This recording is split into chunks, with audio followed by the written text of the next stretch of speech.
Welcome to yet another episode of Off Script Africa, where we have real conversations with African creatives, professionals, and founders.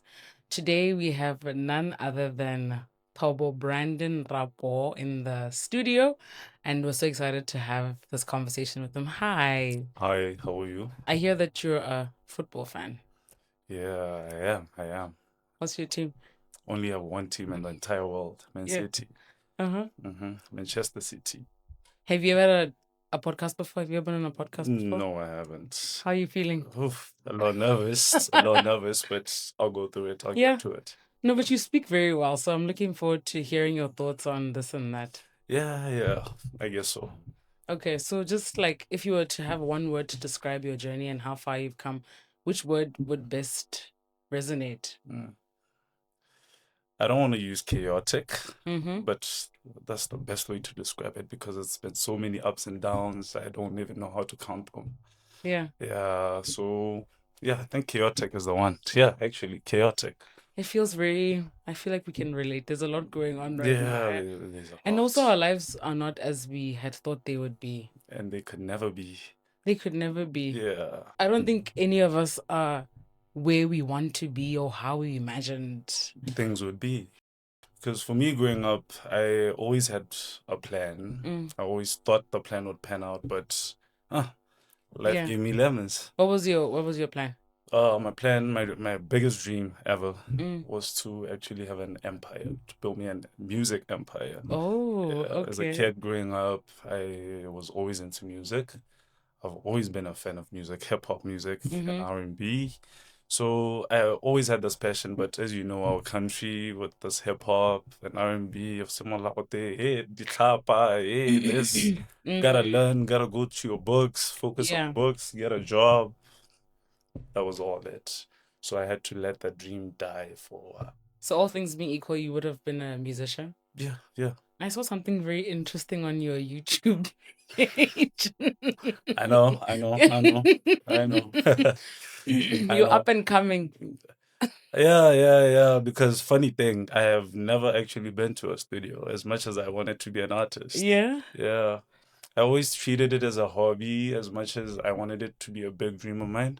I always treated it like a hobby. Even today, I still write. Oh, really? Yeah, every That's day. nice. I also feel like a lot of hip hop is a lot of poetry. Yeah. There is a lot Yeah. actually, a lot. Because with a rap, you get to play with words, basically. It's wordplay, Yeah. cadence, all those. So when you mix that, yeah, it becomes something beautiful. Yeah, but I think we still have an opportunity to become it's a lot of possibilities. Yeah. I Yeah. guess so. Yeah. Because So don't let that dream die. no, I won't. Yeah. I won't. Okay. Yeah. So I also understand you're a father. Can you tell us about that journey? Ooh. And also, This- how would your kids describe you? My kids. Yeah. Let's start with that one. My kids would describe me as a very strict dad, but very loving. Disciplinarian. Yeah, because I didn't really have that growing up. You know, like a stable home. My parents divorced when I was very young, probably 6, 7 years old. Okay. So I never really had that father at home who would tell me, no, don't do this. It was just my mom. Yes. You know, Yes. so with me it's just words. I don't beat my kids. I just speak to my kids a little bit firm, but Yeah. still speak to my kids. And yeah, I love my kids because I raised the first one. I have 2 daughters, Masa and Oh, Samara. you're a girl dad. Yeah, I'm a girl Ooh, dad. I hope you have a gun. Have you gotten a gun yet? Nope. Funny enough, Yeah. people try to provoke me with that, but I had my kid when I was a teenager. My How first kid. old? I was 19, Okay. 10 and 20. So teenage pregnancy. Yeah. That counts. Yep, it counts. It Okay. counts. So for me, having a kid, dating at a young age, all I have to do is advice. Yeah. I can't stop them from doing that because I've been there and I've done that. And the whole reason why they're here is because of that. So Yeah. I just try to be a dad that's understanding, that's communicating, and advising. All right. So, can you paint a picture of yourself growing up? Yeah. I grew up with my mom. Yeah. My mom raised me practically all my life. She was a single mom, holding me down, putting me through the schools.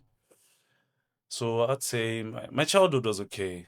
My childhood was okay. Yeah. I had a good childhood because I was put in some of the best schools. Okay. Yeah, so I wouldn't complain much about my childhood. Where did you go to school, actually? I'm curious. I'm Mm, asking because this country is so small that we probably know each other. Like, a lot of schools. I went to a lot of schools. yeah, Uh, moved 'cause we around a moved lot. yeah, we moved a lot. First school I went to was Rainbow. Okay. Yeah, I did my standard one there. I actually did my nursery there and standard one. Then we moved to Zimbabwe. I spent 2 years in Zimbabwe. Oh. Yeah, did my grade 3 there, grade 2 and 3 actually. Came back to Wait, let me Francistown. stop you with Zim, right? So I went to Zim beginning of the year, and honestly, the Zim that we hear about is very different. Zimbabwe is so beautiful. You see what I'm talking about? Yeah. It happened, I think it was 2005, 6. Yeah. Zimbabwe has always been beautiful. Always. It's so lush. It's so It's so, green. like, you can literally The pick up a fruit, mango from fruit. the Oh my jungle. goodness. Like even across, Literally. like when you're driving, there's fruit everywhere. Everywhere. There's also the thing that surprised me the most is that they also their soil is so fertile that even in Harare, next to a mall, any There's space of land, they're everything. growing maize. You see? Yeah. It's Okay. it's beautiful. Even the media, it tried to downplay Zimbabwe's progress. Yeah. As Oh, much as I yes, tried, yes, yes, as yes. much as I tried, Zimbabwe is a beautiful country. No, it It is. really is. It really is. Okay, so you went to Zim and then Yeah, from Zim I came to Francistown. I schooled in some school called Letlabi. Oh, actually Mopato, because okay. Mopato was the one in ghetto. From ghetto I came back to the city, went to Letlabile. And from Letlabi, Lobatse, Crescent. From Oh, really? I went to Crescent. Really? Yeah. Yeah. You Oh, see? yeah. Ta-da. So from Crescent, it was GIS. And Okay. GIS, I went back to Lopsec. That's where I finished my high school. Okay. So I understand after Form 5 you didn't do very well. What Yeah, happened after yeah. that? I had do you know the very thing that messed everything up was the transition, huh? As much as my mom thinks I'm lying about this, the transition from IG to BG, even the environment, it's totally different. It is. A lot of people think It's a I'm little kidding, traumatic. but it's really different.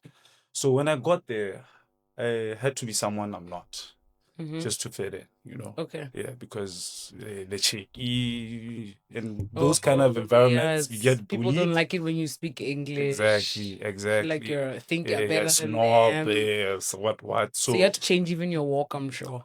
Everything, everything. Yeah. To a point where I changed my whole character. I started hanging out with the worst of the bunch.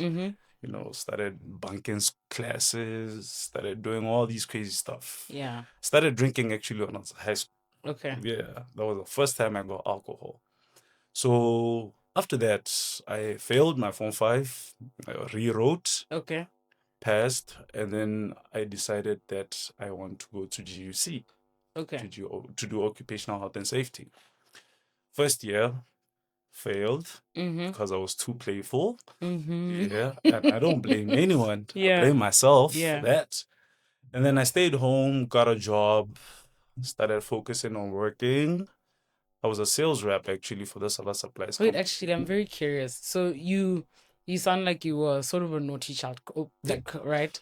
So what advice do you think would have reached you? And at the time, what would have convinced you to choose a different path or to be more focused? Or sometimes it's just inevitable, like that if a kid is messing up, they're just like not going to listen to anything you say. Yeah. I think what I needed more than anything was a father figure. Yeah, because most of the time, I'm only noticing this when I'm growing up. I was doing all these things for attention.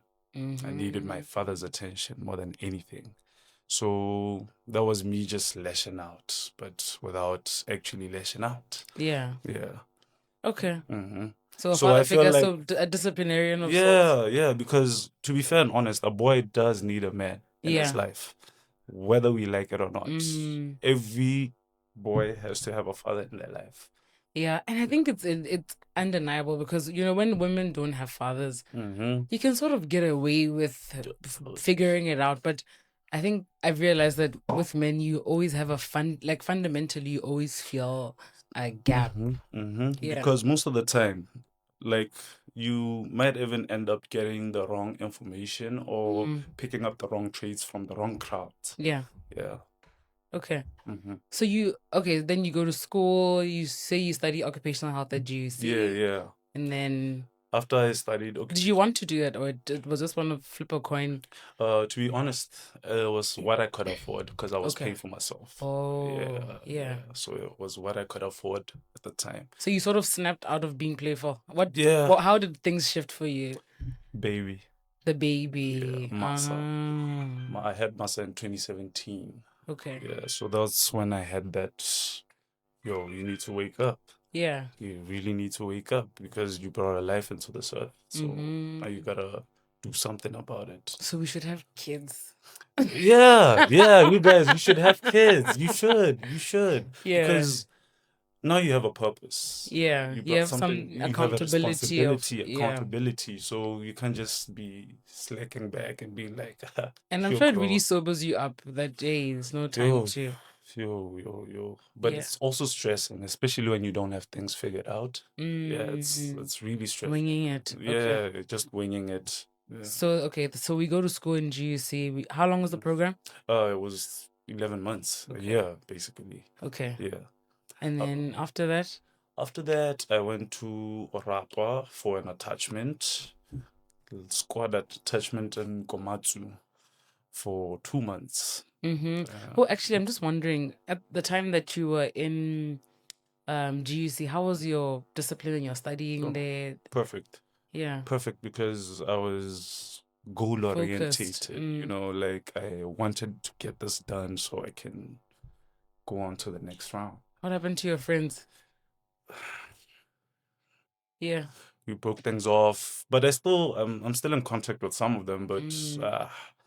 as I became a dad, Misalignment. yeah, Yeah. as a father, and you're still hanging around with these guys who don't even know what responsibility means. Mm. That's why I actually have better interactions and better conversations with older people than me. Yeah, like Mm. I hang around with 40-year-olds, 49-year-olds, Hey, they're So your yeah, days. because those are my Yeah. people. Those are the Yes. people Yes. I They're more relate a mature. lot with. Yeah, they're more Mm. mature I guess you've also grown in leaps and bounds, so you can relate with them as well. as Hey, well. you've had to grow up pretty Yeah, fast. I now that's where I had problems with because I still have my inner kid. I still Mm. want to be a baby sometimes. Mm. Play Felt. around. I still want to watch my anime. Oh Yeah, yes. so Okay. yeah. Okay. But I did have to grow up really, really, really fast. No, I can hear it from the way you speak that you've Yeah. had to. Okay, so then you go for attachment. Go for attachment on Orapa. Spent 8 months there, but I was supposed to spend two because they kept increasing my contract. My Yeah. contract there, 2 months, 2 more months. I can read another certificate. Yeah, nah, stay 2 more months. Okay. 2 more months. Up until I spent 8 months, and then I had to come back to the city, try to upgrade my certificate to a diploma. That's when I had my challenges Mm. because most of the time I couldn't get the funds or I would get a temporary job and not be able to fulfill the payments and then cut off. And then I was like, you know what? Let me That's just try to harder. be a hustler, do this and that, learn this and that. And the government wasn't willing to sponsor? No, the government at the time, because they were not re-sponsoring, they were not sponsoring progression, at that time.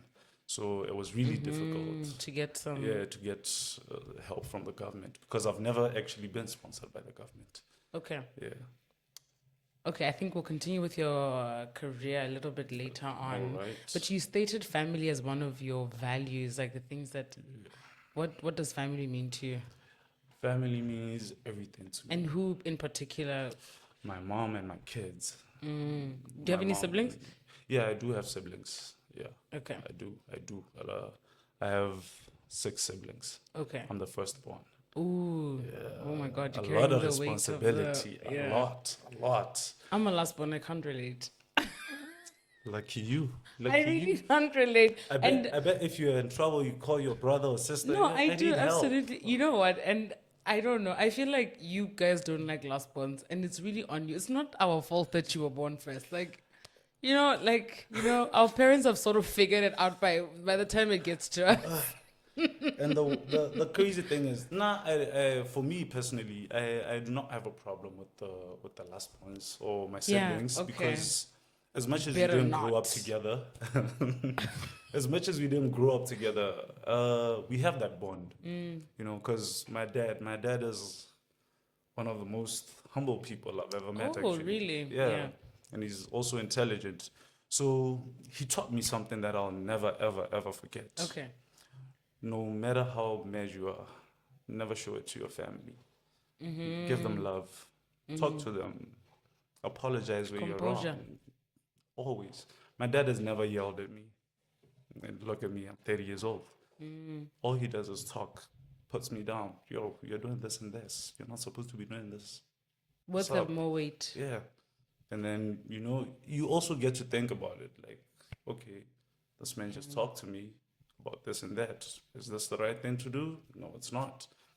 You know, Let it when you go. say that, like, it makes me really think a lot. So I have this older cousin of ours, Yeah. and from the time I can remember, he's always treated me like an adult. So because when I look at it, I'm like, oh my God, I was such a child, but I've always felt so seen by him. Like, and I've always felt like he really sees the human being in me, You know, So when he speaks, of course, like listen. you listen because you're like, oh, this person is not, they're not, Doesn't they're treat me trying like a to child. engage. Absolutely. Yeah, yeah, yeah. Exactly.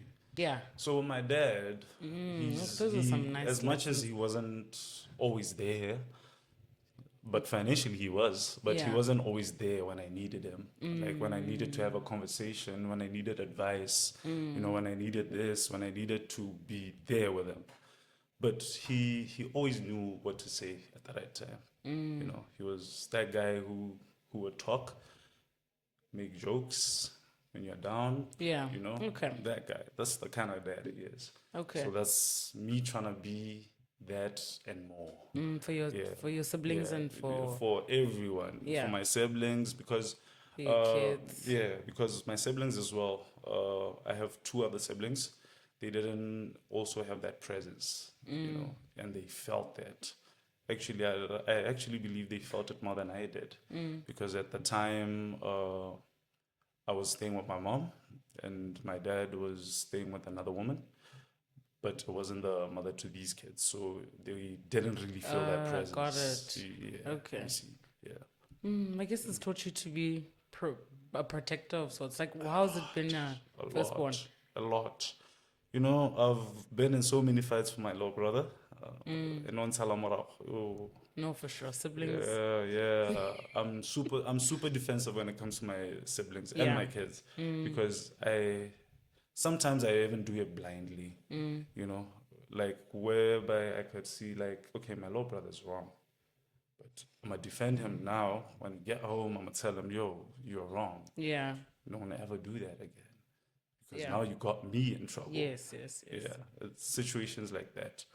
No, and you have their back. Clearly, you have their back. Yeah. Always. Love you guys. So, what has the family taught you about money and responsibility about work? Money, I'd be lying because we weren't really financially stable. My parents are hard workers. Yeah. They worked hard for whatever they have. And they worked hard to put me through school, to try to get me to do right by them, do right by myself. What did your mom teach you? My mom. My mom told me that you do not need anyone to achieve. You just need to focus, work hard, be determined, because she's a self-made woman. I love that woman. She's a self-made woman. Yeah, I think the older you get, the more you start to see the heroes in your And mothers. Hey? trust me, I used to feel like this woman hates me. Yeah. She always used to say no. I was like, woman, why are you always refusing everything I try to talk about? Yes. Everything. But then I was like, you know what? This woman had a point. Yeah. You know what? I saw something. It says, my mom was right. The problem was the tone. Yeah, The I She saw was that. right. Yeah, She was- right. She was, and the you problem was the keep finding tone, out. You're just like- like, oh my god, oh she was right about Friends. Oh, she was right about this. yo. They were right. The problem was the delivery. You know. You know what? I remember a conversation some time back. My mom Yeah. was like, yo, you remember when I was talking to you about your girlfriend? Oh, she saw it from a mile away. Where is she now? But yeah, I Yeah. love my mom. My mom is self-made, and she's the person that told me, you know what? You don't need this and this and Yeah. that and that. You can literally start from ground zero Yeah. and level up day by day.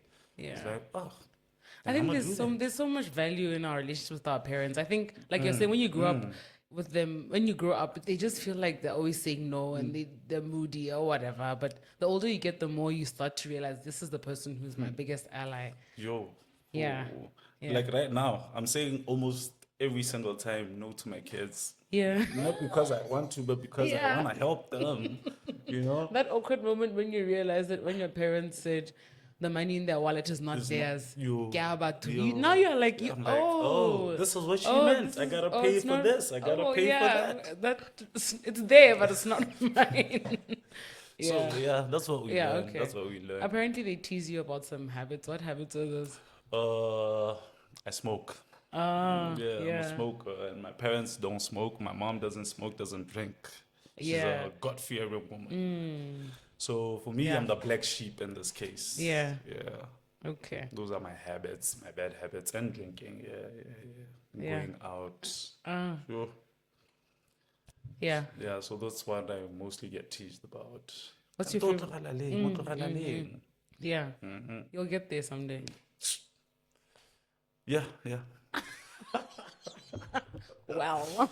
Well, you know, this thing called life. Yeah. What's your favorite Setswana food?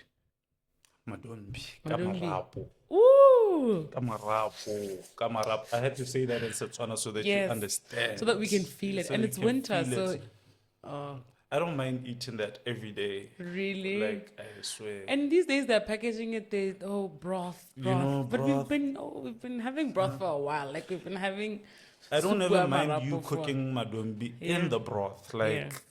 that's my favorite part, actually. So let's go back to being a young dad. So, yeah, how's that shaped the man that's sitting before me today? Ooh.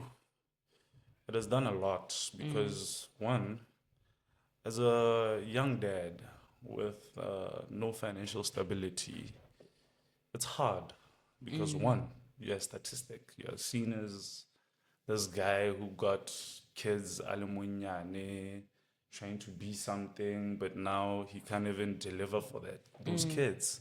You know, so it became hard. There was a time I was so depressed because I couldn't get a job. Yeah. Any job. Like I tried to apply anywhere for anything, but I couldn't to get feed. hired. Yeah, just so I could have a routine, be able to send something for the kids, you know, because I wasn't staying with them. They were staying in Palapa and I was in Muchudi. So that itself It was difficult. yo, Keeps you up at night. and it actually increased my habits. Yeah, it got to a point where if I couldn't sleep, Yeah. I smoke. If I think a lot, Yeah. I smoke. You know, that's how it got to. But now I learned that kids are so different from us. A lot. All my kids want is to see me. Yeah. That's it. Literally. Yeah. Like literally. I have Masa is doing standard 4 right now. Yeah. What That's is- Tata. Yes. Yo, Wanole, all she wants is to see me. You know what? But congratulations for you for having kids early. Thank Because you. Thank you. because the older you get, they're like, you know what? If I had a teenage pregnancy, Right now, yeah, I'd have a I'll be- standard 4. You know? Give us standard Look, 4. So Ngwana it's ka not bala too 4. bad. Ngwana ka bala 4. Ke godisitse. ke godisitse. O mongwe o bala 2. Yeah. Yeah. Okay. So those kids, they're the ones that showed me what it's not really about putting things on the table, although you have to put something on the table, but that's Yeah. not always the case. Because ne khonore ha ke na le madi, I'd be like, okay, I got 500 pula. Should I use this 200 to Palama and go to Palape to see them and give them this 300, or just send the 500? And sometimes I would actually just send the 500. If you Lord, it's not enough. 300, what are they going to do with Yeah. 300? Let me just send the 500. Yeah. Until one time she was like, Papa, can take a one Then you I realize was that. like, Ish, one I can mad. On nonsense to me, my dear. I was like, there is some idea of Palama one. I was Yeah. like, oh, Oh. this kid really wants to see me. Okay. Then I started doing that, took my time, started making sure that I'm there for my kids, whether it's financially, physically, let me Yeah. be It's there for my important kids. too. If I don't have the money, please let me be there. Yeah. Well, Actually, let's go back to finishing in Norapa and then what happened afterwards and what do you do right now? right now, I am working as a security officer in LSC in G North. Yeah. So what I'm doing now is just me trying to have a routine because there's so many ideas that are going in my head, but I just don't want to depend on the government, rely on the government heavily. Be like, register for me, I want land, I want this, I want this. This is just me trying to build up brick by Yeah. brick. Yeah. So me getting this job is just to secure a routine, basically. Ke ska nna hela mo lapeng, Yeah. ke lebile mabota, ke ipotsa hore when is the next Get meal up coming in. in the morning Yeah, doing because something. getting up in the morning, that's the important thing. Yeah. Yeah, it doesn't matter what you do, how you're living, just wake up, do something. But as an educated man, did you ever anticipate that this is how your life No, would turn out? not even close. Especially when I was doing standard 6, 7, Yeah. even Form 1 actually. Form 1. There was a time where we had a career day, and some guy asked me what I actually wanted to do. And I was like, as long as I'm making money, I'm okay. Yeah. That's the answer I came up with because I really didn't know what to do. I just wanted to make money. And then as I got to finish my Form 5, I was like, okay, during my Form 4 and Form 5, I was doing DVS. So I had this project where you gotta sell things to make money, and then, Yeah. that was the project. And I noticed, okay, Tobo, you can sell. You're good with talking people. You can talk to people. Yeah. You're a good salesman. Okay, go look for a job at a sales. It was actually a supplies company as a sales rep. That's where I got most of my knowledge of talking to people, networking, yada yada, this and that. Yeah. After that, I started using it everywhere, everywhere. That's actually how I stayed long in Orapa because I was actually supposed to stay for 2 months, but because they Pivoting. enjoyed this being around me, and I was actually good at my job. Yeah. Yeah. I guess it's really nice, also important to know your strengths. Yeah, yeah. Yeah. So, because those are the same strengths I'm using right now as a security guard. oh, how? Yeah. Communicating, Yeah. staying professional, but still friendly, Yeah. When you tell people about your educational background and what you do now, what assumptions do they make about I don't you? talk about it a lot because already, when they see me as a security guard, they're already judgmental. This guy didn't go to school. This guy didn't do this. So I don't like telling people, yeah, can I actually went to school? I Yeah. actually did this and that, unless you ask. That's the only time I'd see myself actually telling someone, oh, yeah, but I did go to school. I did do this. I did that. Yeah. Yeah. How was it reckoning with the fact that your qualifications and being educated doesn't automatically translate to having a good job or getting a job? Like, how is it reconciling? I really don't know how to answer that question. Yeah. But Was it a little disappointing? because one thing that taught me to be humble, that humbled me, was the fact that I could have made better choices, but I chose not to. So at this point, who am I to decide what job I could work and what job I couldn't work for now? Because I created this environment for myself. I put myself in this position. So I'm the only person who can take me out. Mm. And by actually accepting where I am, that's me taking another step out of the hole. Yeah. Yeah. So how do you separate, like how do you deal with separate your self-worth from where you are right now? Like how do you what's your self-talk look like? Every morning, every single morning, when I Yeah. look at myself, I know who I am. I know that I don't belong here, and I know where I'm going. So I tell myself, yo, you're a security officer, stay professional, always be who you are. Doesn't matter what you are working as, and you'll see things will plan out. So far, I've got so many opportunities working as a security officer Mm. than I was working as a she officer. Okay, elaborate. Uh, I've met people where I work. I've met people who like my ideas, who actually see my ideas manifesting into something productive. And when I was a she officer, maybe it was the work environment, I don't know. When I was a she officer, every time I would mention something that was out of my work scope, Mm-hmm. it's either they belittle it or feel like, I don't want to talk about that. Mm. But here, I have people who actually listen, And they're and curious. they're curious because they're actually surprised by the fact, why is the security guy talking like this? Why is he talking about this? Isn't he supposed to be talking about some politics or some Mm-hmm. random Yeah. lazy thing, anything? Because Ghana, Tata, security guards, I don't know if it's now or always, but we are given this perception that we're not educated. Yeah, I was actually going to say Yeah, that, yeah, yeah. from your colleagues Mm. and other people, is that the general And trend? honestly, right now, Mm. you'd find that I have colleagues that are degree holders. Yeah. Yeah, like degree holders, bachelors, all those, Mm. because the times are hard. You Mm. can't be picky. You can't. Markets are saturated. The Mm. economy is down. There are no jobs, so you can't be picky So right what now. would you say to somebody who is like, no, I have this degree. I'm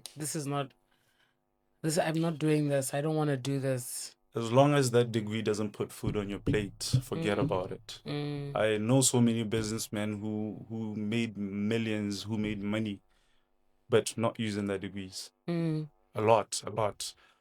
A lot of men, Mobotswana right now, went to school, spent 4 years, did all that, but they're not using their qualifications to make money. Yeah. What would you say about the shame or the embarrassment or the fear of judgment and to Yeah, that? it's Yeah. it's the biggest because for Mm. me, especially where I work, I get to meet my former classmates Oh, your from peers. from Mm. the golden ages. Mm. Yeah, where I was still in a private school, Yeah, yeah. Oh, They'd be like, yeah. "Oh, yo, are you What here? happened to you? What happened?" I'll Mm. be like, "Yo, life happened. Life. Yeah. Life happened. Bad choices, this and that. Yeah. Plus, I wasn't really as financially stable as most of them because my parents were hard workers to get me to school. So it was a huge difference. Because most Yeah. of the kids now born that are literally well off. So even if they do bad in school, Mm. they know where to fall. Yeah, I think that's been that's the thing that I also realized in university. So that the first I actually have a question for you. It's like a little controversial. Okay. So the first year is when a lot of kids would fall off Yeah. and they would fail, right? Mm-hmm. And the parents who had the economics to put them back in school Yeah, would, they but would. most people who Fa- flunked the The first first. year, yeah, there's it just That's it. Because one, yeah. I believe Owana AG and BG. Mm. I want to talk about this one because I know I'm going to be judged for it. Dun, But dun, dun, dun, dun. AG and BG, they're two different syllabuses. Way too different because the first 4 years of IG, you get taught, right? Let's Yes. say you are writing at Form 5. You get taught, right? And then the last year, all you do is revision papers. IG. Yeah, Okay. revision Which is good papers. or bad? It's bad. Because because I'm spoon feeding you. so when you get, I was actually going to say that unpopular opinion because a Uh-huh. lot of the people who failed in first year were from IGC. Yeah, Yeah, because because they're used to being spoon fed. so they Yeah. sort of they don't. Now in varsity, there's no lecture who spoon feeds you. Yeah. It's either you work hard or you fail. So that's how I always seen what happens in varsity. Mm. Or these kids make it because their parents actually have the bag. It's not because they're smart. You know, listened to something about how like this generation, so I think the Gen Zs and up Mm-hmm. are lower intellectually than they, so normally a generation would outperform their Yeah, yeah, predecessors. yeah, So yeah, yeah. you'd always be smarter or have cognizant, like improve your Yeah, yeah. cognition and how Mm-hmm. you think Mm-hmm. and stuff. So Yeah. so there was a research that was done for kids these days, because of AI and because of being spoon fed, Yeah. they don't know critical thinking, they don't know how to Kore, I get they're you. I get you. slower and And they're less smart than. I don't have the facts about that, but I believe it. I don't know the facts Yeah. about it, but I'll believe it because AI kills critical thinking. It kills it. It doesn't decrease it. It kills it completely. Because with AI, you don't even need to study. With AI, you don't need to do your homework. You just let it do it. Yeah. With AI, you don't need corrections. All those. So how do you correct someone who does everything right?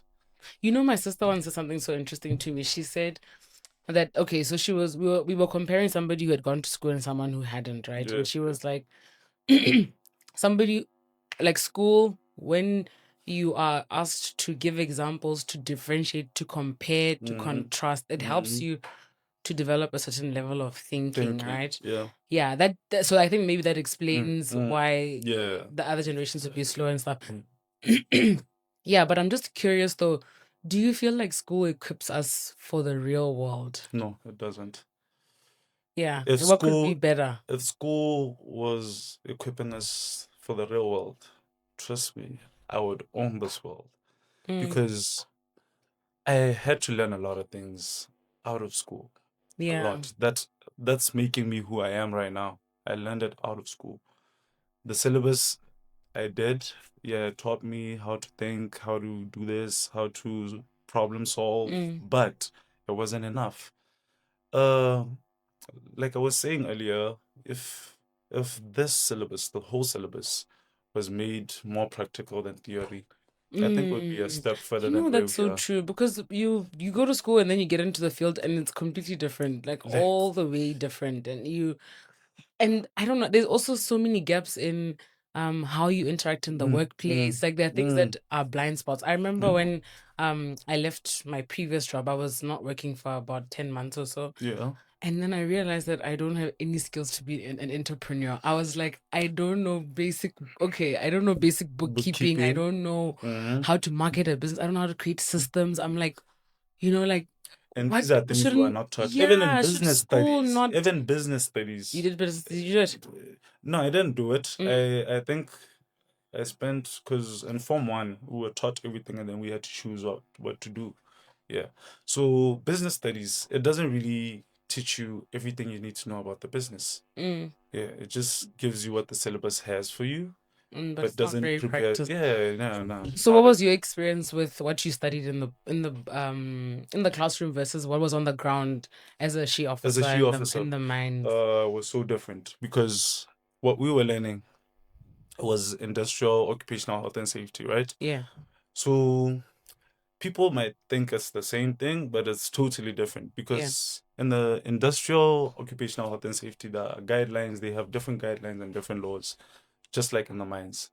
So with the mines, I got to learn a whole lot of things that I didn't know about, a lot. And it actually opened my eyes about safety because when it comes to the mines, Yeah. those are the best places to learn sheep officing. Okay. Yeah, every mine, every single mine, whether it's diamond, coal, Mm, so because they're the number one when it comes to safety. yeah. Yeah. So if you have knowledge about it or you've spent time there as a SHE officer, there's no place that you couldn't be a she officer. Literally, you'd own the whole place. What was the gap between what you learned in school and what was on the ground? Like, Oh, the difference. Yeah, I think it was more about not being practical because kana GUC, everything was theory.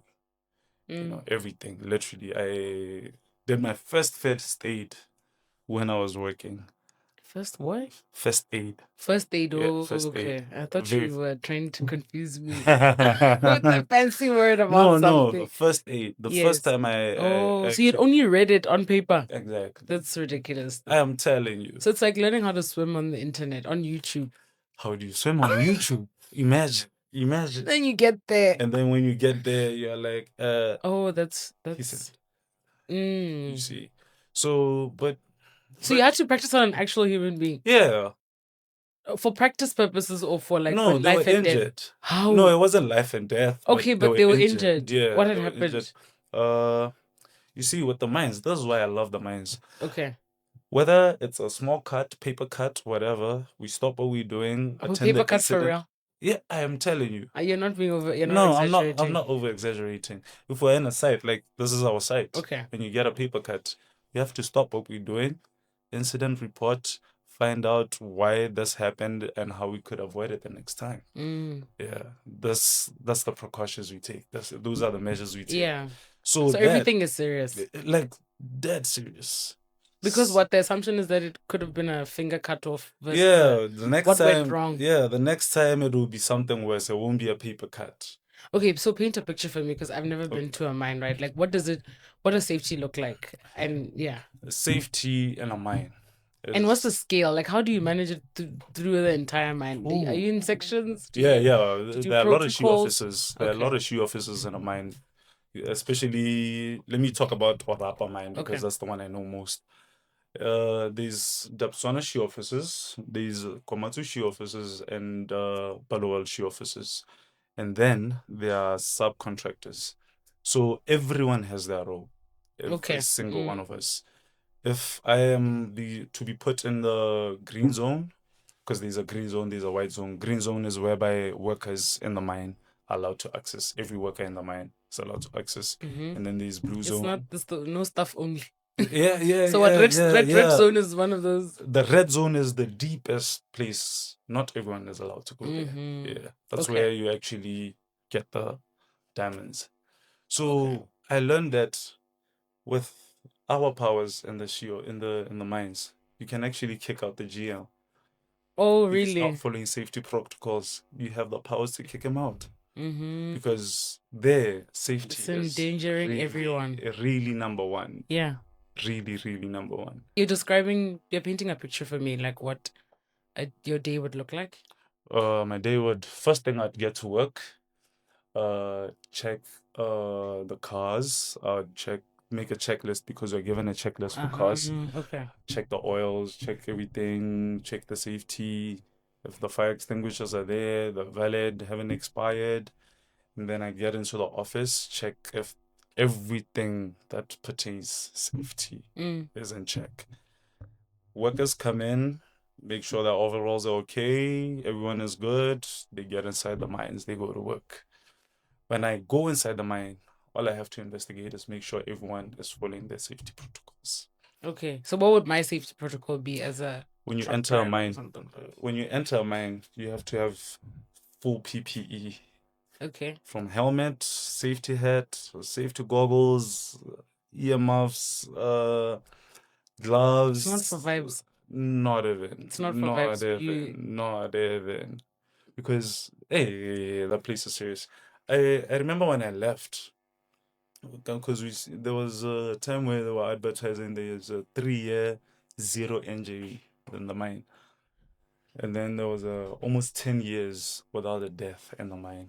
And then some kid who was actually my age, the guy got buried by a dump truck where it was unloading, and he got buried by the sand. That was the first incident I witnessed of a death in the mine, and I was like, this can actually happen. Like, this so what went wrong? The guy was walking in a place where he wasn't supposed to be walking.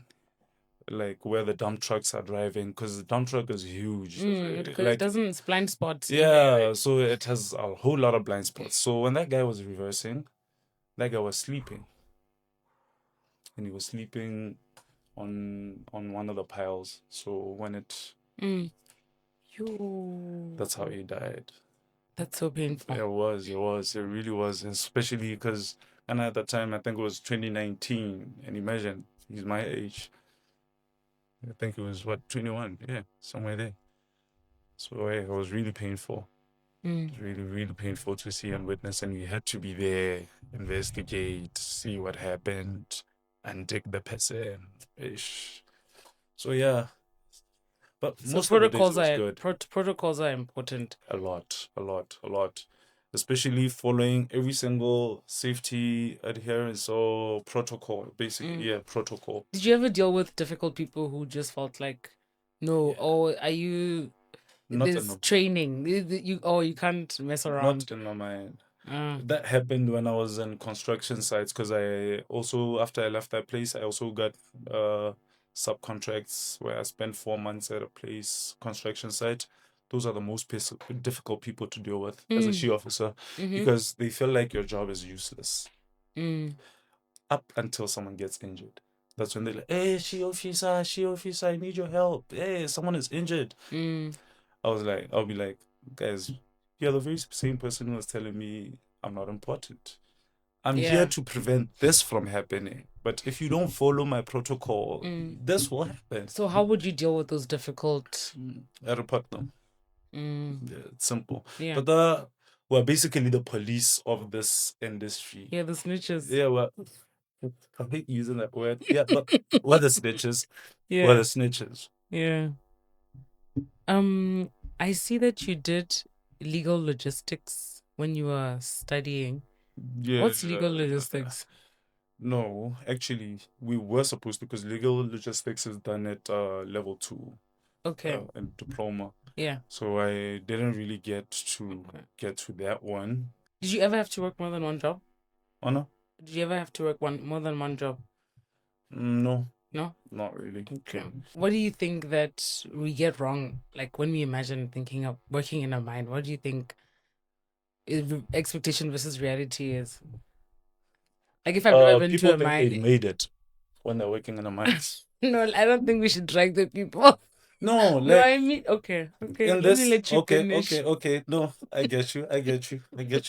But it's like we tend to forget that reality can hit at any time.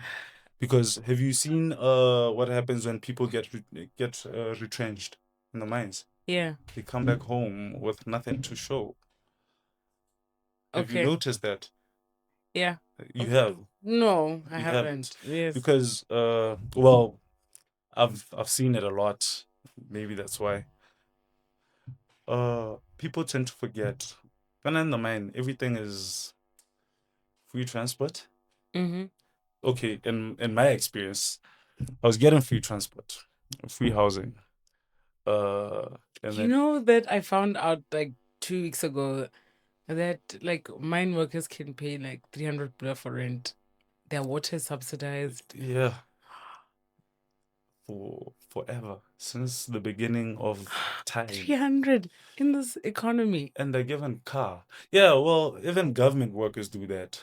Okay, yeah, but government is not as subsidized as it's not as subsidized as Yeah, it is actually, because the houses are Tsabomalaudi.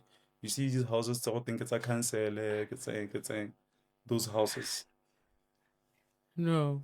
Really? Yeah, Okay, yes, okay.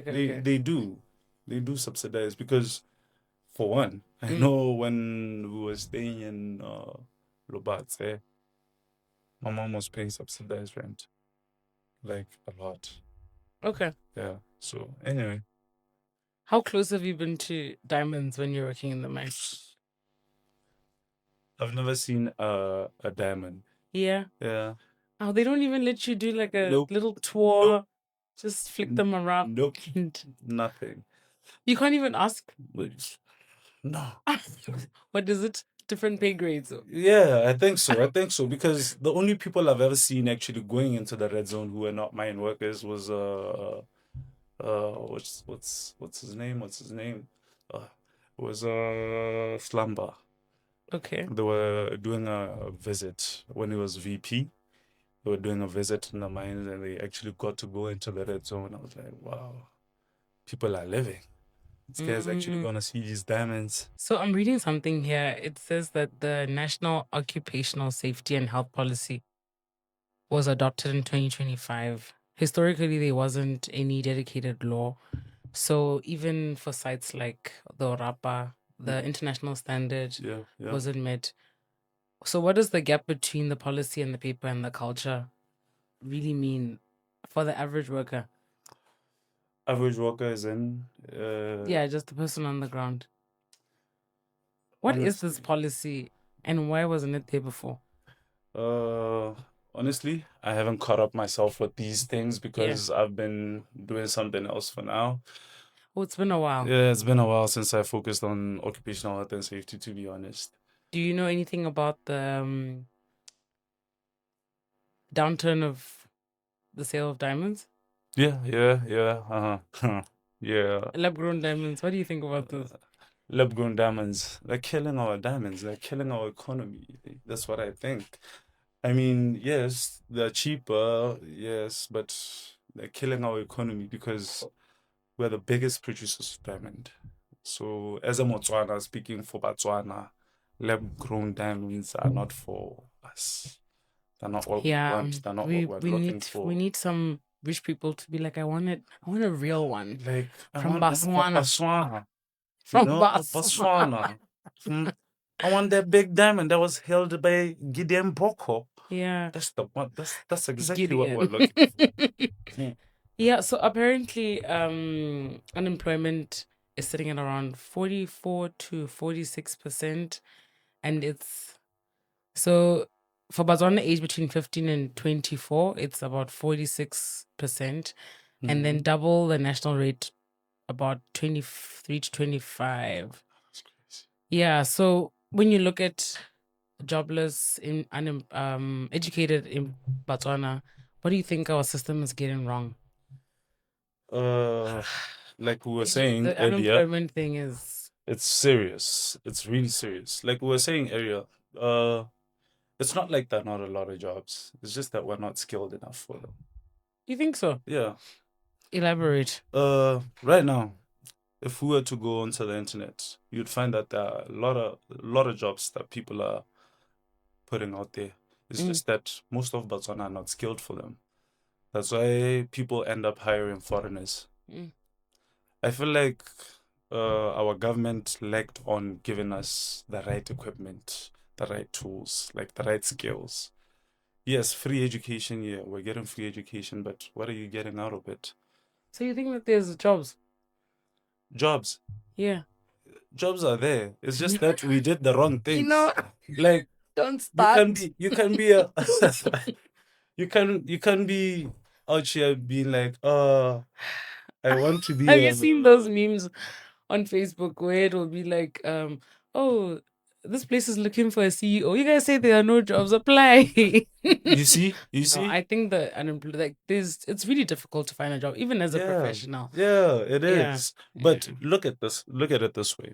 If today, you see, it was the very first time in a very long time I applied for a security job, the job that I'm working. Because I always felt like, my CV, they're going to reject it immediately. My CV, they're going to reject it immediately. And then I was like, but wait, I don't have to tell them I'm a SHE officer. I don't have to tell them about that.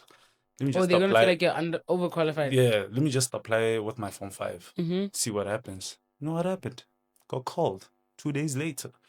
It's like, Yeah, but I think that those jobs are they're rotational, like the semi-skilled. yeah, semi-skilled. Semi-skilled Yes. ones. Those ones I Exactly. think are a little bit easier to get, but And then hardly a carpenter, a builder, or professional studies. yeah. You find whereby we tell a lawyer you want to be a lawyer. There's a firm that's looking for lawyers. They want 6-year experienced lawyers, and you're a graduate. Yeah, no, I think, but for some industries, but even doctors apparently are struggling to find jobs. I think there's just something wrong. Something's Doctors are struggling to get yes, jobs. yeah. Why? Because there's no money. I don't know. I think I don't know. I really don't know. I don't know. Anyway, let's talk about the Cutting Integrated Sustainability Hub. Can you tell us about? Is No, it your baby? that's my baby. It's your third born. That's my third born. Got That's it. my third born. Yeah. I've never heard about it. Please tell us what it is and how Yeah. it came about. The whole reason nobody knows about it because it was an idea that I brought to a friend of mine.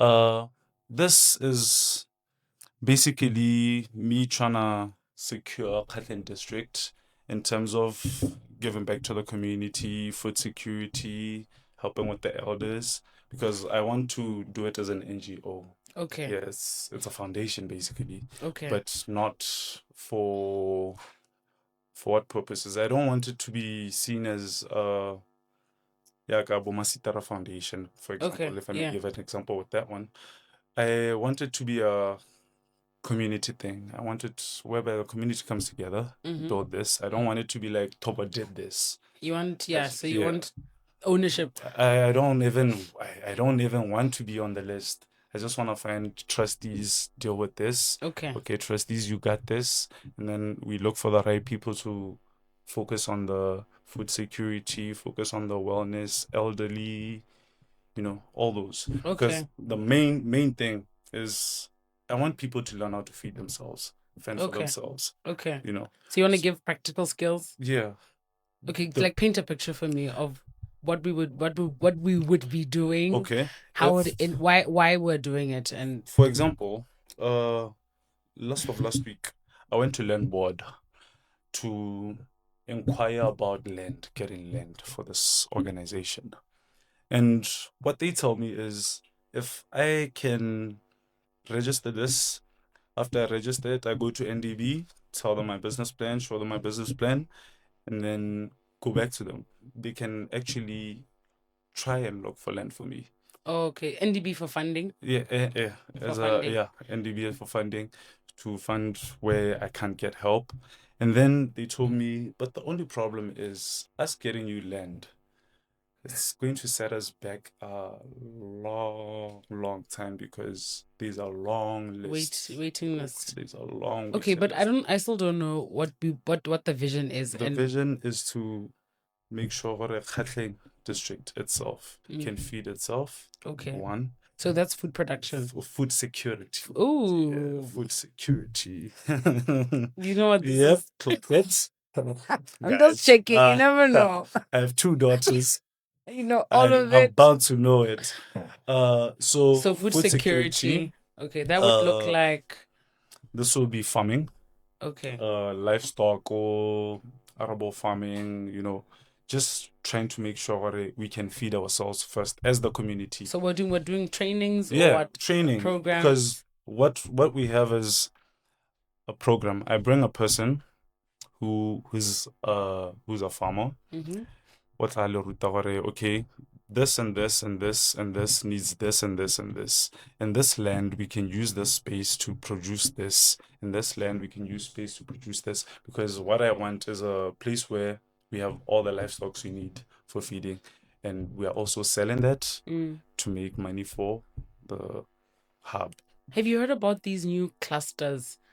So people will organize themselves and say, okay, we have a demand for moringa, and then so they'll form WhatsApp groups, and then you're sort of assisted from end to end. So I know that there's for moringa, there's for cactus, where I didn't know about that. that. So like for a value chain, like from end to end, where they'll be like, okay, we're going to test your soil and see, okay, what can you plant here? And there'll be a moringa cohort. There'll be like the cactus. So I think that's also that's actually a nice idea. Yeah, so I think you should look into Yeah, I will. I into definitely that. will. Because then there's a lot of mentorship. They hold you Yeah. end to end. Because I think, I've always just wondered, when growing up, there'd be so many poultry farms Around the yes, place. that have failed. So I'm just wondering why we don't have lessons learned, why we can't go back to the people whose businesses failed and try to figure out what happened, what went Mm. wrong. or Yeah. even the financials, like the CEDAs and the like. Shouldn't they have some sort of manual of things not to do if you're running a poultry farm? Things Yeah. not to do when you're, And you they know? actually do, They do. yeah, they do. They really do. Oh, really? It's just Okay. that with these organizations, most of them they don't really do follow-up checks. Yeah. If you were to notice, I could fund you today and stay 4 months not knowing if you're actually doing the business or just chowing the money, you know? Yeah, so that's the big problem because I've seen people get funds and actually make something out of those funds. Do they get mentorship and Yeah, and even the ones that failed, they get mentorship. The ones that have businesses that failed, they get mentorship because you can't be given it's funds because then without you the. want to buy a Mercedes Benz. Yeah, no. When Akarabo, after we've given you the land and the money for the cutting. And then We're watching you. I buy a Benz. I go Yeah. back to Gabs. I'm like, nah, I I don't want made that it. farm. Mama, I made And it. Mama, I made it. Okay, so we're looking at food security. Food So we're doing security. trainings and Yeah. And then because there was are you also also helping them with like resources like seeds and tractors and the yes, like? because Stanbic Bank actually, Stanbic Bank has this other program whereby they mentor organizations, NGOs, whether it's something to do with the elderly, something to do with school, ICT, they can help you out if you meet that requirements, that is. Okay. Yeah, so right now I'm trying to work on meeting that requirements. That's me working on And maybe meeting that somebody who's requirements. watching can partner with you, you know, that Yeah, you the never know. You possibilities are never know. You limitless. never know. Yeah. Limitless, they are. Okay. So we're doing food security and Food then say something security. about the elders. Yeah, the elders. What's your vision for? My vision for the elders. In Muchudi, there are way too many elders. I'll give an example about where I'm staying because that's where I see a lot of things. Mm-hmm. In Muchudi, we have a lot of elders that can't afford to do a lot of things. Okay. Can't afford to even interact with other elders. So what I want to do is group them up. If they're going on medical checks, I get a sprinter. We take them there. If they have any activity, we come up with any activities for them so that they keep their days busy, you know. Yeah. Because I don't want it to be an old age home. I just want it to be a daycare center for the old, you know. Oh, look at you Like getting just some spend a heaven day. points. Yeah. I know. God is watching me. Huh? That's so noble. Yeah, That's because really... honestly, we tend to forget about our No, elders. absolutely. You know, my aunt is retired and she was telling me that she has a walking club. So apparently at the stadium, her and her old lady friends, you know, they get together and they stretch and they walk and they even went to Kasane. I don't know if they went for the marathon, but yeah, I do think there's a lot of neglect for activities for the elderly. And it's very lonely. It really is because most of the women I'm talking because about. you guys don't call your grandmothers. People who still have, please, if your grandmother's still alive, this is your sign to call your grandmother. Hi, Granny. I love you. I mean, you see, with that, most of the grannies there, it's either their husbands are gone, the kids are moved on, living their lives, and they have nobody but their grandkids or great grandkids to stay with.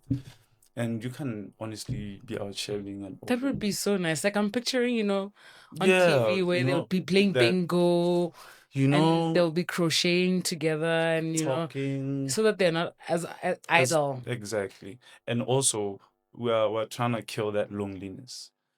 Have you seen like that? I'd like to be a part of that. Yeah, and there's a lot of wisdom in interacting with the. Yeah, I actually have a friend who is it's called an au pair. Like he trained to be a caregiver.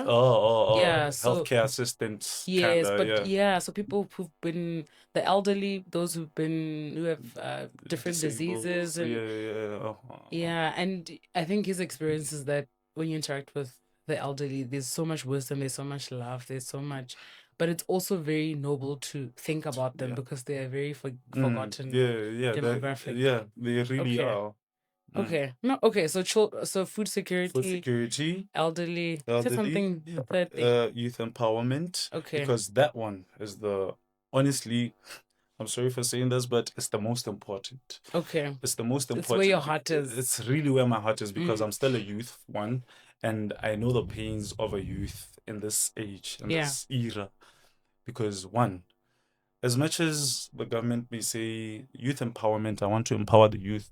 There are a lot of spots where the government is lacking, and guys, we can't always depend on the government with everything. Mm-hmm. To be fair and honest, the things that we could actually do for ourselves if we only just come together. You see, for example, the people that actually have land but don't know how to use it. The people who actually have money but don't know how to use it or don't know what to do with it. You see. So I think for me it's just building that community where we can build our resources, do something with them, and then build a better community. Okay, so this is very ideal and it sounds really good. What do you think it would take to make it work? Right now, I just need the right people to meet. I need to meet the right trustees because, like I was saying, I don't want it to leave it to myself. I don't want to be towards the one forefront in this. Yeah, because I can't do it on my own, to be fair and honest. I need ideas. I need people who can collaborate with me to actually make this work. Yeah. Yeah. Okay. And then what see, we're building this framework and this what kind of institutional support do you think it need also? Basically, I don't really care much about the finances. I just want programs where it would actually help. Like for example, the one I was talking about, Yastambik, it can actually help the kids, like a lot of kids, whether it's IT work, whether it's sponsorship, mentorship, it can actually help them. So you want transferable skills and youth empowerment, you said? Yeah. Okay. And for every single person, not just Oh, actually, we didn't talk about the youth empowerment section of the dream. Yeah, we didn't really. Can we get into that? On that one, it's going to be a little bit broad because Ghana, every youth has their own passion, has whatever they want to do. So I designed it in such a way that whether it's entertainment, it's business, whether it's arts, you have a sport. Okay. All you have to do is tell me what you want to do, and then we find the right program for you. Okay, and give me an example of what the program would look like. For example, art. Yes. If you are into sculpting, I have a very close friend who's actually teaching Homan arts in Muchudi. This guy knows his stuff. He's really good, and he's really good at teaching because he actually won some awards in the youth program. His name is Shout out Kabosikwane. Yeah. This guy has made a lot of things right now. Like I don't even know where they are.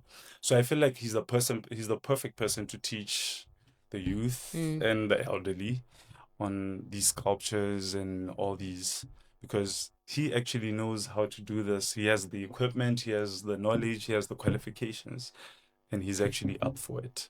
So he's one of the people that I've actually decided I really need to have on my team. Have you been to the Innovation Hub? No, actually, I haven't. You haven't? Funny thing. Okay, I've never been either.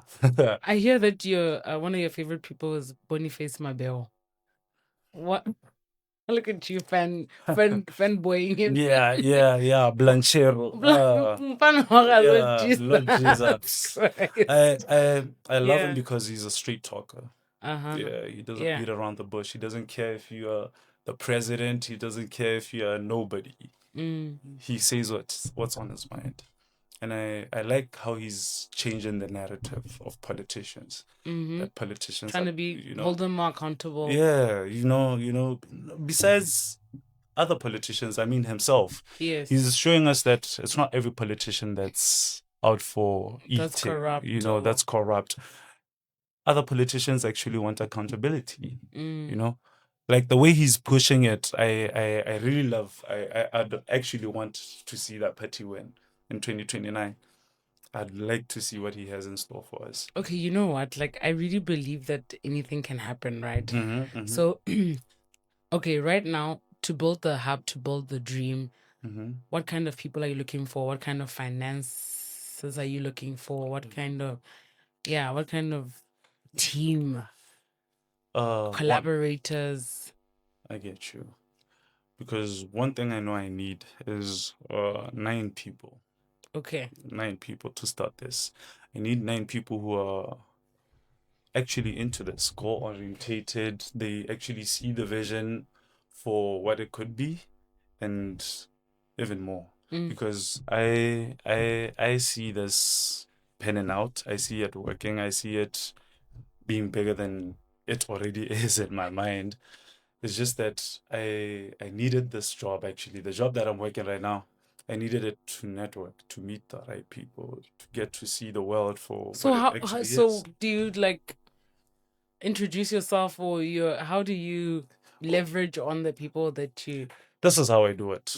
For example, in a cashier mall, when I started working in a cashier mall, uh, I met different people, a lot of people. All I would do is, hi, how are you? I'm good, I'm good.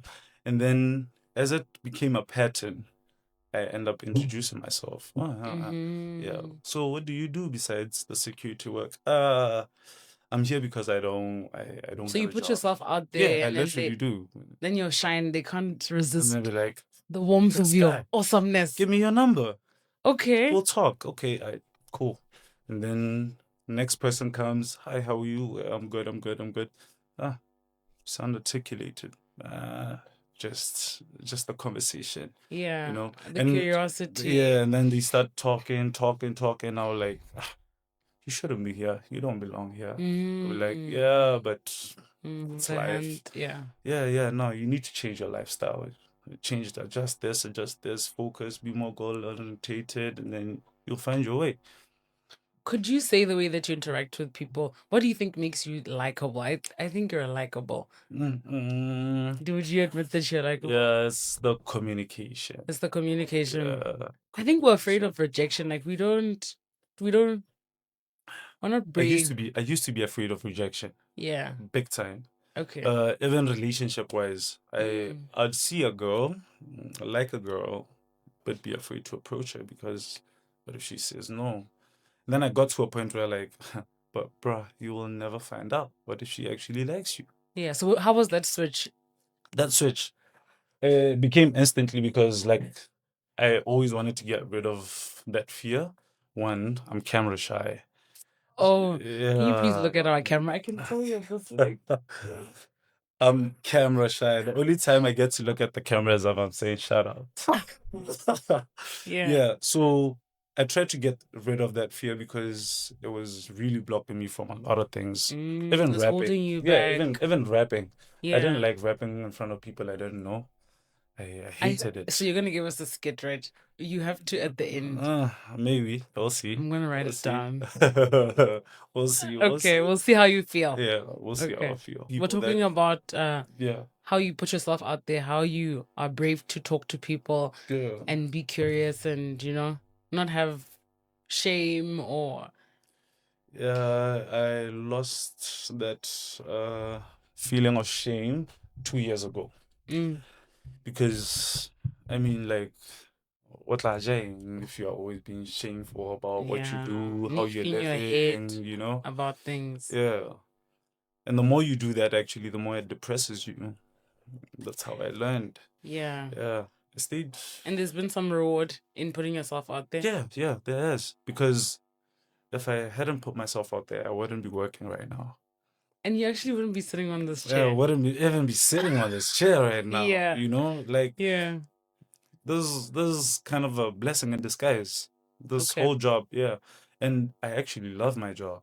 Really? People are surprised when I say that. I Even you actually see love my my job. tilting my head because You're okay. surprised. Yes. Yeah. Okay. Give me your how can you elaborate that? The best thing about my job is I get to interact with people I don't interact with on a daily basis. You see, I get to meet different people, see different perspectives, hear different ideas. And because I'm a listener, I know what to pick and I know what to respond to. So I love my job. I really do because I learn a Talk lot. about perspective. Yeah. Yeah. I threw away the whole hey omakata ne omachikila thing and took it to a whole different level. I can't wait to see what it becomes. Yeah. Trust And me. who you become. Trust me. I'm so glad that we've documented this so that when how blow up, you can just be like, oh, shout out to Off Script Africa. If it wasn't for you, I wouldn't be here Yeah, right you now. guys gave me a chance. You guys. Yeah. That's yeah. So networking for me, That's such a nice takeaway. it's I don't see this as struggling, suffering. Yeah. I'm taking this as a lesson, as a Yeah, challenge. and for as long Yeah. as you're here, Yeah, where you're planted your bloom, you know, you need 9 people. I need 9 people. Yes. They don't have to be professionals. They don't have to be qualified. They just have to have faith The in the same vision, dream. the same dream, you know. You don't have to be rich. You don't have to be, you just have to show me that you're actually dedicated to this, like I am, or even more. Because there are a lot of people that actually dream about this. It's just that they're afraid to talk about it, or they are afraid they'll be judged by it, or they can't even afford to start it. Yeah, or they're afraid of sounding crazy. Yes. Like me. Yeah, you don't mind sounding crazy. Yeah, that's what dreamers do. Dreamers are always sounding crazy all the And time. where are you hoping to get financing from, and like sustainable fund? Since it's a foundation, what I want to do is get charity donations.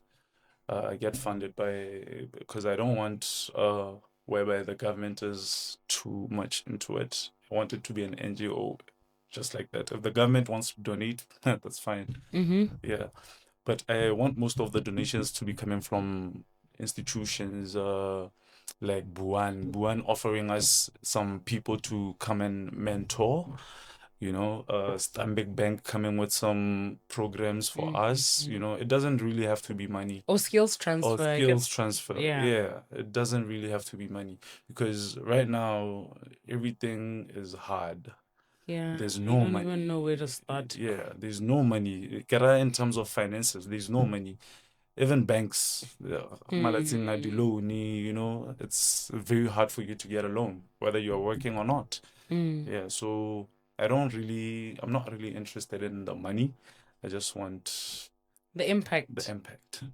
No, and Thank you. yeah, that's the right word. The impact. Yeah, but I don't know. I believe very much in your vision, and I think more so the heart for your people and and I really hope that things work out in that way. Thank you. So from helmets to chickens.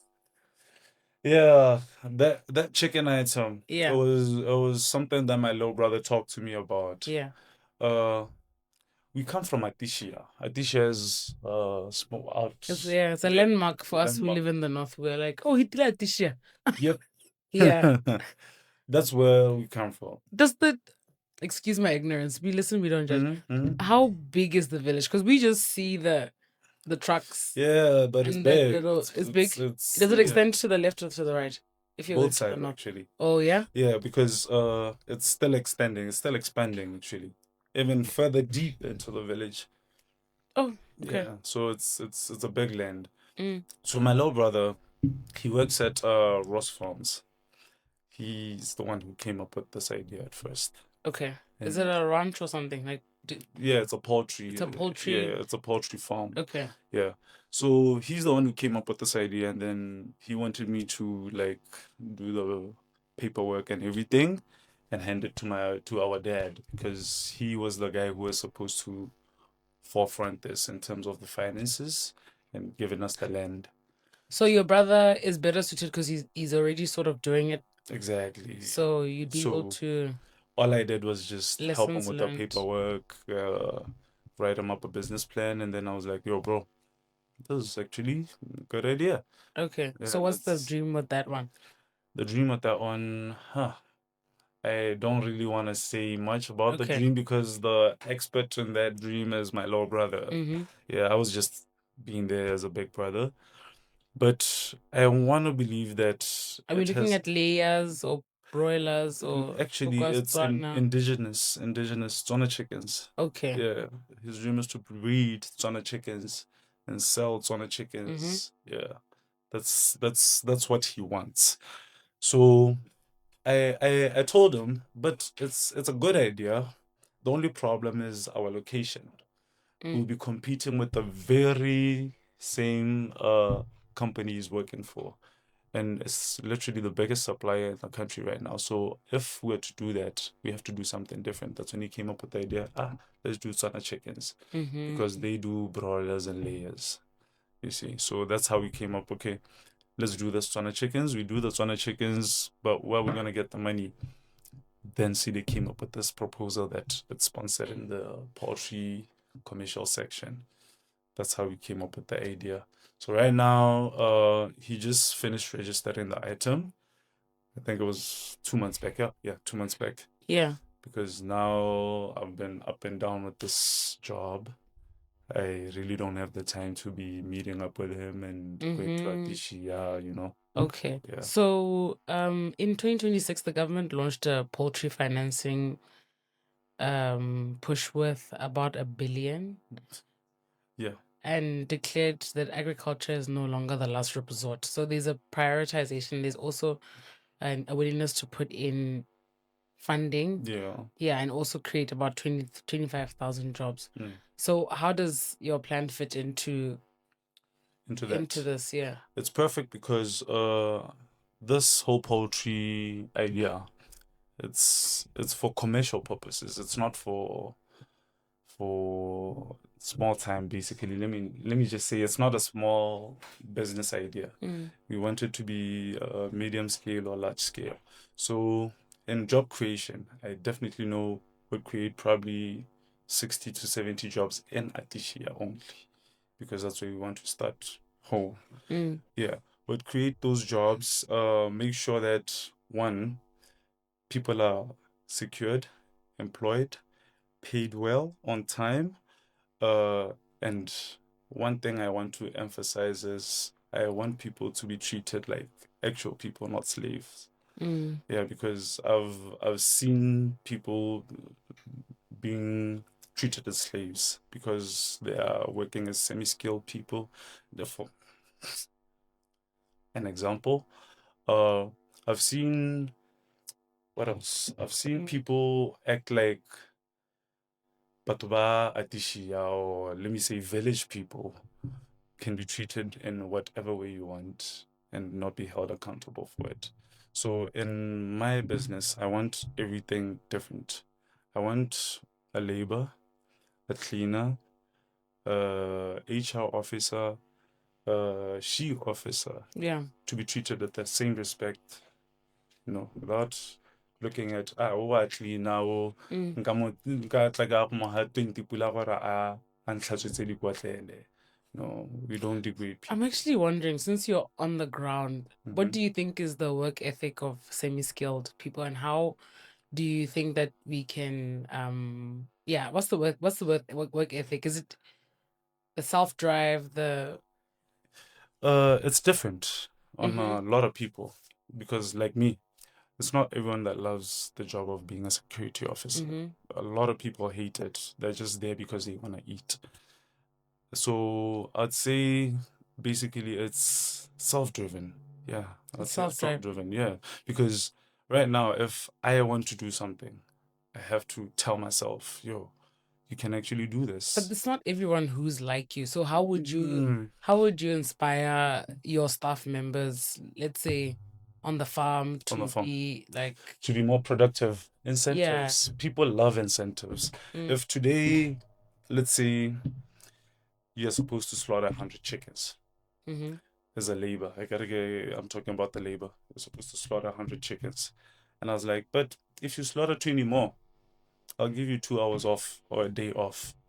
You see, those things themselves, they change the way a person works. The productivity goes up, because that's what happens in construction sites, whereby a person has to dig 100 meters or work for 100 meters. If they do an extension, they get an incentive. yeah. Either you get cash, either you get some time off, you know, things like that. So I think basically So incentives. you know, I actually saw something, I forgot the numbers, but it was in Pikwe, where they said they were comparing the orange, like this orange farms in Pico. Yeah, the Yes, one yes. sponsored by Spelu. Yes. Yeah. So they were comparing the production of foreigners versus Botswana. And then they would realize that on average, Motswana, I know we're going into very murky territories, but we're having a conversation, right? And we are just human beings, guys. Please be nice. No, but so the productivity wise, let's say a Zimbabwean would pick 200 and then a Motswana would pick 150.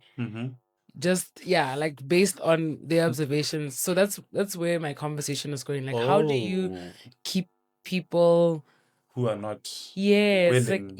and because you're also saying it's also a self-drive thing, how because it seems very idealistic Yeah. to be like, okay, you know what? No, I want all of no, I'm not justifying absolutely not like treating employees badly, but what systems you think or how can we inspire people to take more ownership of work, of productivity, of showing up as your best no matter where you are? Because I think so I'm a service provider, right? And I think I never want to take bad service from people because I'm like, no matter how I feel, I show up as my best. And I expect that you too should show up as your best, especially if I'm paying for a service or what, I get you. Yeah. And it's But not, I do understand that sometimes people are like, oh, I'm tired, but there's a I've had a certain long day. I have what I have problems with this. Yeah, no, I So get you. how do you think we can inspire individuals to, because we do have I'm so scared of saying this. We have an entitlement and we also refuse to put in the work. That's a conversation I had with my friend. Okay. That Botswana are entitled. And yes, we are. Yeah. I mean, we are getting almost everything for free. So why wouldn't we? Yeah. We were raised that way. We were made that way.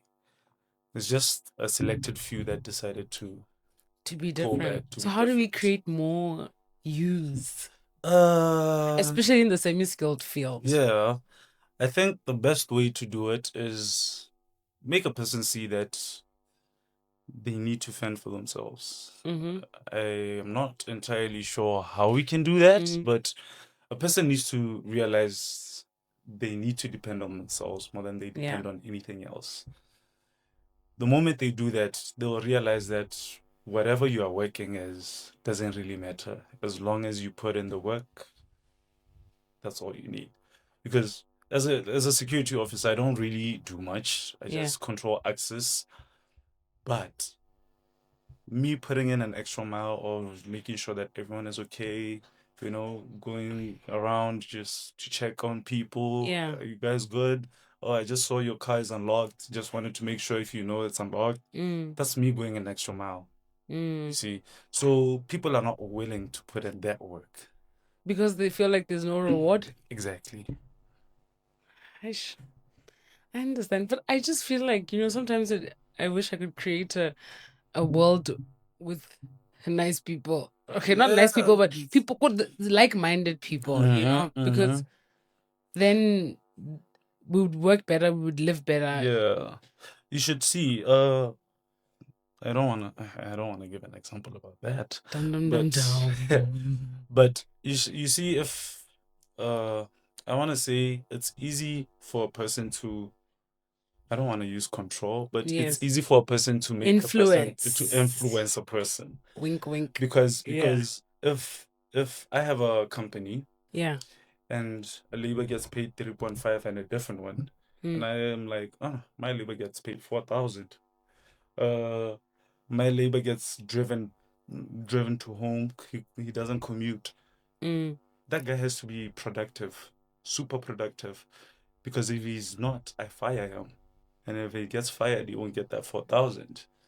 You see? But you know what? When you talked about incentives, I really do believe you, because I think sometimes employers take for granted how small little gestures go a long way, like providing transport. I remember at a place that I worked, they were going through retrenchments and stuff, and employees were feeling disgruntled. And then one Friday, they bought lunch and then they bought drinks, and the employees were like, you don't know how seen we feel. Like, just the small something that you take for granted, like on Valentine's Day buying sweets.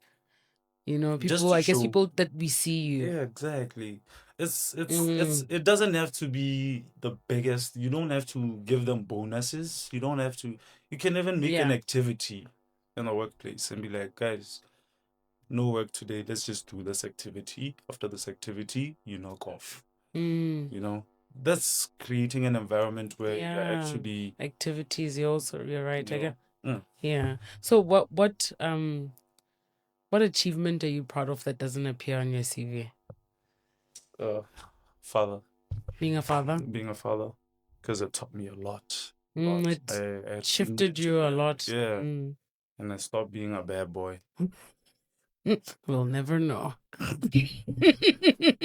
How will they know? Yeah, yeah, yeah. Yeah, So being a dad, it really brought it shaped you up. eh, hard Mm. because I needed to stop doing a lot of things. I needed to stop focusing on a lot of things and focus on getting right, being stable, so Okay, so that let's say hypothetically you were not a father. What do you think could have shifted? Because we have a lot of boys who are not fathers and they're refusing to. grow up. Yes. I blame their mothers, but that's a story for another day. Oh, yeah, yeah. You should blame their mothers. You should, because I think for those who are not fathers, all I have to say is have a reason to wake up in the morning. Mm. No matter what the reason is, have a reason to wake up in the morning and do something, actually be productive, not just to wake up, but be productive because And want to contribute to the society, the economy. Ibile, that's too big for guys without fathers right now. I mean, without Kids. kids. Yeah. We can start simple. Please your parents. Mm. Please your mom. Do Yeah. something for your mom. Get yourself something. Do something for your sister. Yeah. As time goes on, you will have that peace. You will have that peace to actually do something for yourself. Because that's exactly how I learned it. Mm. Yeah, that's exactly how I learned it. So I heard that you're eyeing international business management and industrial engineering. Well, the man can't keep a secret, can he? He can't. He can't. Is this a private moment? Ah, Okay. yeah, Yeah? yeah, yeah. Like I said, I'm Yeah. business minded, and Yeah. So where's Brandon in 10 years? Brandon in 10 years has a Mm, big empire mm. with Not his. a music one, or maybe No, somewhere no, in there. no. It doesn't really have to be music this time because Wealth creation, yeah, legacy. Yeah. I just want generational wealth for my Mm. family. Break generational curses. I You get know, need to yo. take back the land. To think my parents, my dad, more especially my dad came from nothing, yo. Nothing. Mm. And for him to be where he is right now, he worked really hard, and I have to work 10 times harder. So the only difference Yeah. between me and him is the traditional route, Yeah. because he did everything right, straight A student all the way. He went to Mm. UB, Yeah. you know, and then mine start going this way, go to Gabs, after Gabs, go back to Mochudi, It wasn't really traditional, but I'm telling you, getting there won't be an issue. So, like, what do you want to be remembered? No, actually, I have two questions. Like, what impression do you always want to make or want people to think about you? What impression do you want to leave with people every time you interact with them? Uh, that was a nice guy. It's a nice That guy. was, and he's not intelligent, but he knows what he wants. No, in this sense, he's not intelligent, but he knows what he wants. Because I've He's not intelligent. no, no, academically, no. No, but you're very intelligent. From Bro. this conversation, like few of intelligent. Can we scrap that, please? Can we? Okay, fine, Yes. What fine. impression would you Uh, like? how do I'm a you I'm a to be a bubbly nice person. guy? I'm a bubbly person. I don't know how to be. I don't hold grudges. That's Nice something. guy. Yeah, Decent human being. I'm just me. I'm just Yeah. Tobo. So Why is it so important to you to leave people better than uh, you found them? because I grew up with a lot of tension. I Mm, had a lot of tension growing up. I was bullied. I was a chubby kid, so I was always bullied. Uh, tell me yeah. about it. So Yeah. I got to a point where I was like, you know what? I don't care what people think about Mm. me. As long as you enjoy making fun of me, it's fine. Turn the other cheek. Turn the other cheek. Literally, I turned the other cheek. And then when I met my new friends, those guys showed me that I am actually not the problem. Mm. Yeah, I've never been the problem. It's just that people don't like. You're misaligned sometimes. I get. True, Oh, true, okay. true. So are they male friends? Yeah, yeah. So what's your relationship with your friends like It's the best. in comparison to friendships that you've had before? It's the best because we Is it a talk group of about friends or it's everything. just different people from different? We're three. Oh, It's the me and two Disney's children. friends. Yeah. We're three. Y- We're literally three. you guys have wear matching clothes. No, no, I'm we don't wear matching joking. clothes. But Yeah, they're your we do. brothers. They're my brothers. We do Mm, like going out together. We not just bars and stuff. We literally make activities. We could come up with activities. Hey guys, let's go to the jungle.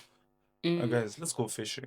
Do you guys talk a lot? A lot, yeah, because the other one got moved to what's the other one that side, Mm, and yeah, so he's the one we talk on app, but the other one is still with me in Machudi. We meet every day. I'm sure I'm What's doing the value of brotherhood to you? everything because it hurts me when they do something wrong Mm-hmm. or when they disrespect me or they mess up. It hurts me, and I actually tell them the one thing I love about our friendship. We don't hide anything from each other. Mm-hmm. Yeah, like at all. If I mess up, he tells me, yo, no, Accountability. Mirror in your no, face. no, you're messing up. You're Yeah. messing up. Stop that. Don't do that. This is good for you. This is bad for you. We advise each other. Out of the three of us, the only two who are fathers. Yeah, the other one doesn't have kids. He's just a guy. So he's the one who are always roasting most of the time. Well, Baby talk about being the maker. minority. You can't make babies. What? Yeah. And he's the one person that actually showed me that, Tobo, you're a nice guy. Just stop punching yourself too much. Mm. You're a nice guy. You're a cool dude. Stop Oh, overthinking a so lot. he helped you to see yourself Yeah, now. for who I That's actually am. nice. That's what love should do, right? Exactly. What do you think that Botswana men have good friendships amongst themselves? No, they Yeah. don't because it's rare. It's really really rare. I can actually be like, my guy. You know what? Dog, thank you. Fucking love you. Mm. I've seen these videos where people would be told to call their Yeah, the friends friends. and Yeah, tell them that they love them. I'm one of those guys. I can Yeah. confidently do it. Yeah. Yeah, I can Really? confidently do it and say it because And your friends won't be like, they used to be like that, mm, but they got used to it now. yeah, Yeah, it's just that they won't say I love you too, dog. But yeah, yeah. they got But used they to it know now. that you love them. Yeah, So what do you think men are getting wrong about friendships? And are they important? Are male friendships important?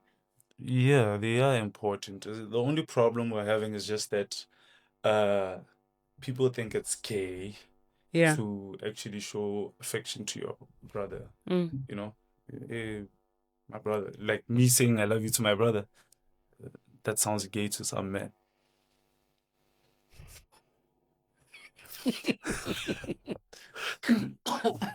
So Okay. yeah, Okay. yeah. Okay. So if someone was to watch this episode back, what about your story and you would you like them to remember? Being a father is everything. Mm, if you are a Wait, so this father, really, like being a father really shaped you, eh? yeah, It it really really is. did. It really did. If you are a father, this is for everyone who's a father, Mm, whether present or not, especially if you're not. yeah, Please give time to your kids. That's all you have to do. yeah, Time. yeah, The money will come later. Trust me. Time. yeah. Especially if you're a dad like me, guys. Mm. Time. Time. Talk to your kids. If she's far away, call on your kids. Check on her every day if you have to. If you have the means, that is. Apparently, you like the book, The Psychology of Money. What lessons did you learn from that book? And where did you read it? Oh, I actually got it from a friend. Okay. Oh, Yeah, really? my friend. Okay. Our friend. Our friend. You Yep. mean that friend? That That friend. one. That one. Oh, he got you a book. Yeah, he got me a book because I was bored. Uh, And I was like, pass me something I could read. okay. And he gave me that book. Game changer. Okay. So, like, give me the wisdom. Give it to us. What did you learn Uh, from the book? what I learned from that book is money is everything. Where is it? Oh, there it is. Yes. Okay. That's the book. Is this your copy? No, it's his. Did you return this copy? Yeah, I returned it. Okay. I returned it. I The actually ended Psychology up of getting it Money. Timeless getting lessons. it online. Okay. Ended up getting Please it share it online. with me also. Yeah, I'll do that. I'll do that. Okay, It's so actually a what nice lessons read. did we get from this? One thing I learned about this is our money. We are very bad at financial management. Okay. As, Yeah. Oh, attack me then. Come trust for me, I'm me. attacking myself as well. Come for me, won't you? We're really bad at making money, and we're Yeah. bad at managing money. Because one thing I've got from that book is, as people, we tend to think madi a business ke madi a rona, Mm. whereby a person would be like making 100,000 pula Okay. into their business account and would actually be like, I need electricity at my house, let me buy electricity. This book is teaching me that's not the case. So you have to separate the finances. You always have to separate your finances all the time. Run a business like a business. Run a business like a business. A business is not you. Yeah. Basically. It's so tough. Business is not you, Amo. Oh, You I said know I you are should coming attack. for me, but coming You for said me. I should attack. Yeah. So yeah, and then it's the one that actually opened my mind about this generational wealth thing. Okay. Yeah. What do they say in there? Basically, for you to actually reach a point of generational wealth, Yeah. you need to understand you're not making money for yourself, first and foremost. You create an investment whereby you can never forget about it for the next 10, 20 years. Mm. In that one, it was giving examples of stock options. But I know a lot of Botswana are not into that. So Yeah. property. Let me give an example of property because that's what we're But into apparently basic. the stock exchanges opened for direct investments with the I think It's been S&P 500, the yeah major country. So yeah you can yeah actually now. yeah I know it's Stanbic Bank was doing it through the Swift app now, but really now the stock exchange also allows you to make investments in stocks. I think we really need to educate ourselves on that. Eh? exactly like you're educating me now. Yeah. Huh. Yeah. Okay. So this book basically just teaches you the principles of managing your finances. Do right, do wrong. This will be the end result. And I love this book. I didn't finish it, by the way. Mm-hmm. I haven't finished it, but I will. At least you have an accountability partner. Yeah. But I Okay. will, because it's a good book. It's really a good book.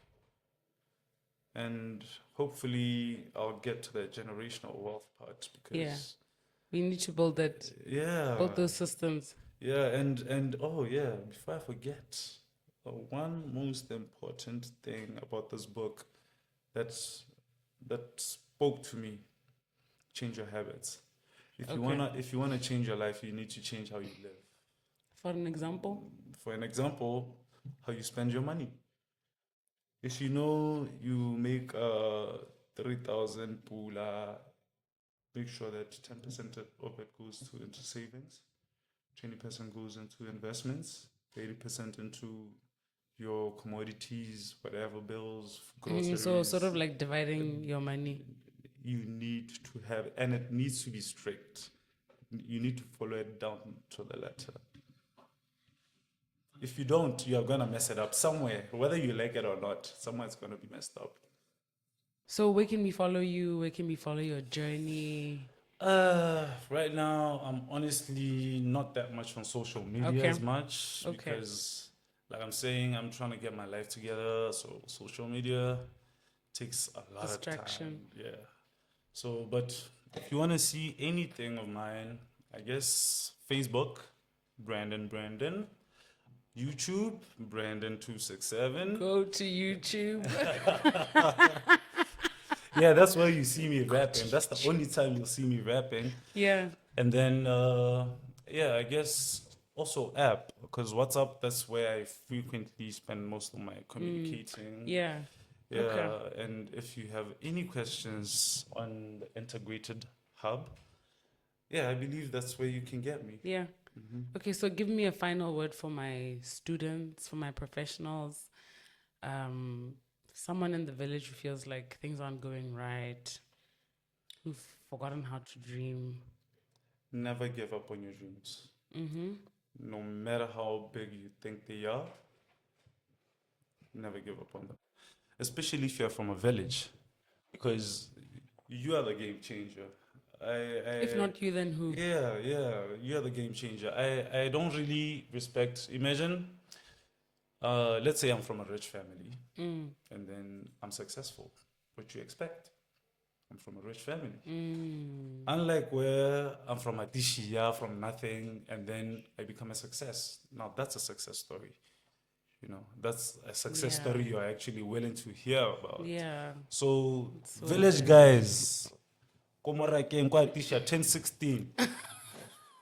Quite I want you guys to live. Yeah. I want you guys to dream big and never let your dreams die. I know I was saying I let my rap dream die, but I write every day. Oh, really? Yeah. That's nice. Like I have a whole lot of recordings. Yeah. Yeah. When I'm bored, when I think of something to write, I just write. Yeah. So live, dream big, and you'll get there eventually. Work hard. Yeah, work hard. I'm going to give you a round of applause. Thank you. So much, Brendan, for honoring the invite. My pleasure, Amo, my pleasure. Thank you for sitting with us. Thank you for opening up your heart and for just living an inspirational life. I think your energy is unmatched. Your positivity oozes out of your ears. Thank you. And it's refreshing to meet people who are daring, who believe in themselves, who have good self-talk, who are just good people, who are trying to make impact. And we really believe that things are going to work out for you. And yeah, we're definitely here to support you. But thank you for sending out so much goodness into the world, for being curious, for being disciplined, for being hardworking, for changing around your life. And yeah, surely your dreams will come true. Thank you very much. Thank you. My pleasure, my pleasure. And before we go, I'd love to send a shout out to my mom. Okay. And Samara and Masa. I love you guys. I love you more than anything in this world. Present dads. There's a trend on TikTok. Yeah.